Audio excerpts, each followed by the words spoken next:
Пролетните дождови и топлото време создадоа бујна вегетација покрај скопските улици. Особено тоа е забележливо по главните булевари, а некаде тревата не е искосена. Ваква е сликата на дел од булеварот Партизански одреди. Тревата на некои места достигнува и до речиси 30 на сантиметри.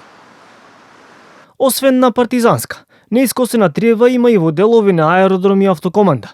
Жителите апелираат екипите да се зафатат со работа со оглед на тоа дека крлежите и змиите полека почнуваат да се појавуваат. Толку вода сметка главните во градов што се. Искосено овде каде што се гледа, овде наоколу ништо не е сторено. Значи, дали очекувате дека ќе решат за брзо време? Тешко. Мене ми се допаѓа многу, искрено да ви кажам, и не можам да најдам замерка. Верувам, луѓето работат на тоа.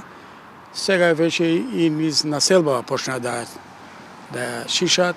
Одлично работат луѓето. Пред зградата моја џунгла.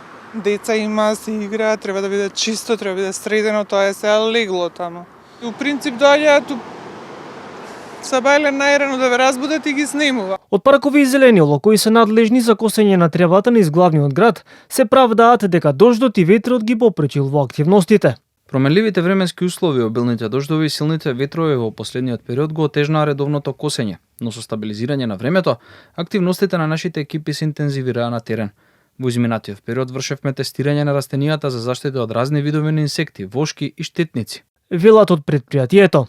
Оттаму додаваат дека периодов чистеле на повеќе булевари и паркови, а велат дека во тек се и дополнителни мерки за зголемување на ефикасноста во овој сегмент. Проблемот со неискосена трева беше актуелен и лани, особено во дворот на владата кога вегетацијата порасна и до 1 метар. Тогаш тревата ги скара тогашниот технички премиер Џафери и градоначалничката на Скопје Арсовска во врска со надлежностите за нејзино косење.